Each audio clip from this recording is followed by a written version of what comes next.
we're loading up the adventure van for an epic trip to the Outer Banks of North Carolina. From paddling through gator-filled waters and watching wild horses roam the beach, to scaling historic lighthouses and exploring hidden coastal inlets. This adventure has it all. So buckle up and come on along and join us for the ride.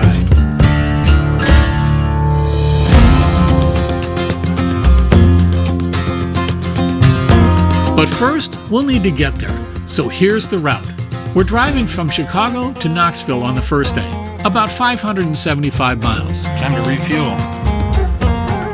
We've been to Knoxville before with its charming Market Square walking mall right downtown and lots of cute little shops. On long drive days like this, we usually go out for dinner, and there's a Tupelo honey restaurant right on the mall for some well-deserved margaritas and southern fried food. Oh my gosh, look at this. Then it's just a mile or so north where we'll park overnight at the Next Level Brewing Company.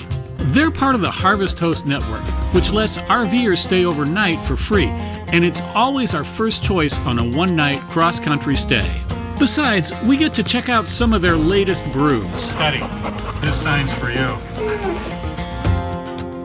Day 2 was another drive day, but this time only about 420 miles, to just south of Myrtle Beach, South Carolina, and the beautiful Huntington Beach State Park. As you first enter the park, you'll go across a causeway that's between a marsh and a pond. This area has lots of birds and crabs and little marsh animals, and it makes for some great bird watching. Looks like you can go out to a bunch of different places on here. The campground itself has over 150 RV sites, all with water and electric, and plenty of green space between you and your neighbors. I think this campground's a golden gem, but the best part is the access to the beach.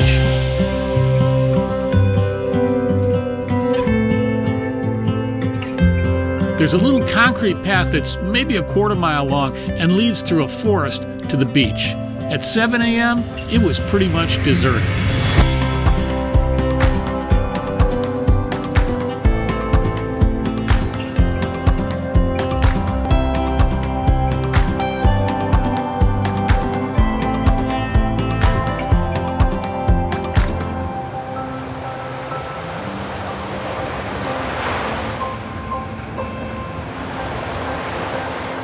There's also a nature center with all kinds of information about the animals in the marsh, and a boardwalk so you can go out into the marsh. And there's a nice 3-mile hiking trail that goes along Sandpiper Pond. We wanted to get a closer look at the pond, so we got off the trail and went through a clearing, and that's when we saw him. A huge gator about 15 feet away right on the bank. He looked up at us, backed up a little, and then started to charge, and we were out of there. You're scaring me. It's really fast. He danced off and he turned his head and looked right at us. But we made it out okay. Tucked away a few miles north lies a quiet, wild place, the Waccamaw National Wildlife Refuge.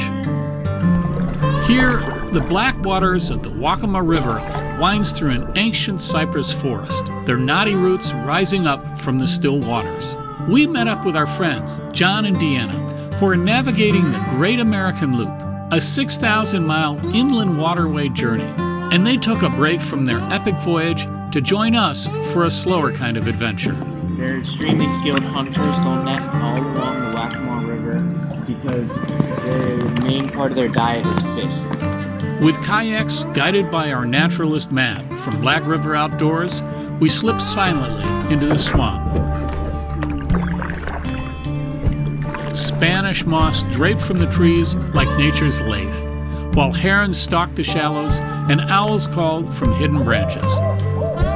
Our guide pointed out all the various plants. They are called tidal lilies. And told stories of the swamp's wildlife, like turtles and osprey, even alligators. With each stroke, we paddled deeper into the stillness, surrounded by the hum of life undisturbed. This wasn't just a paddle, it was a reunion, a retreat, and a reminder from the water to the woods that some of the most beautiful journeys are the ones that move slowly.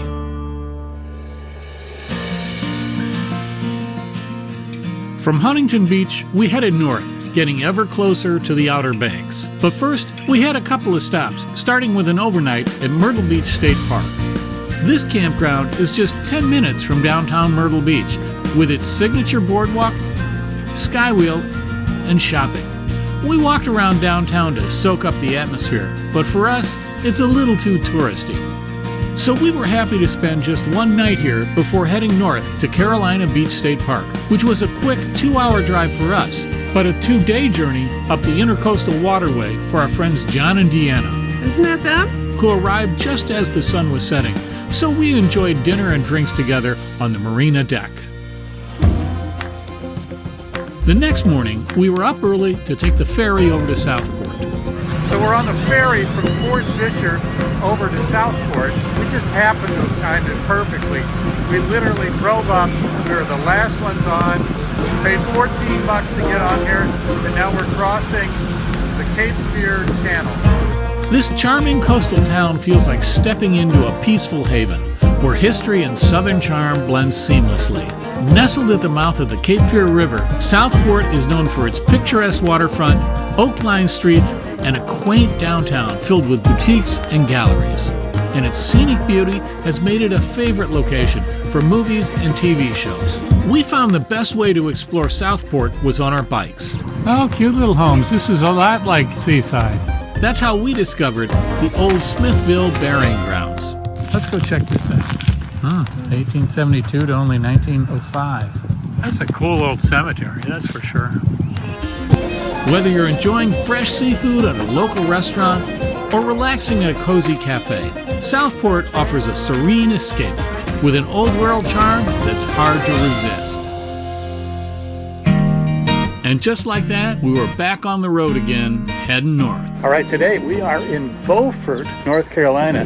Now, if you're in South Carolina and you're in a town that's spelled B-E-A-U-F-O-R-T, the same as here in North Carolina, in South Carolina, it's pronounced Beaufort. In North Carolina, it's Beaufort. That's how you tell the two apart. Beaufort is a charming little town with a colorful history, antebellum homes, and a deep maritime tradition. In the early 1700s, it was a shipping port, but was also known for pirates. I bet.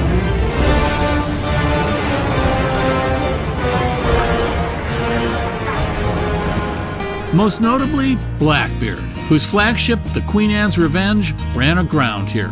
The North Carolina Maritime Museum is here, but sadly, it was closed during our stay. Instead, we took the Beaufort double-decker bus tour, where we learned so much about this historic town. Oh, look at those two cuties ready to go to Beaufort and take the tour. If you've seen some of my other videos, you may have noticed I'm a big fan of either taking the tour or hiring the guide, and this trip was no different, as we did both. And by the way, I recently made a travel tips video to help you get more out of your vacations. The thumbnail looks like this over here, and you can get a link for it up here. Anyway, back to the video. The bus tour runs daily at 1:30 p.m., and we learned all kinds of fascinating stories about many of the homes. This house, the Hammock House, was the largest house in the early 1700s and was an inn at the time. Legend has it that Blackbeard stayed here for a brief time with a young but unwilling bride. She shrieked and cried so much that he became annoyed and threw her off the second floor, leaving her for dead. Yep, that's the crazy kind of stuff you learn when you take the bus tour. Our second day in Beaufort, we met up with John and Deanna to go across Taylor's Creek in their little dinghy. All the clowns are in the clown car. Here we go. All right.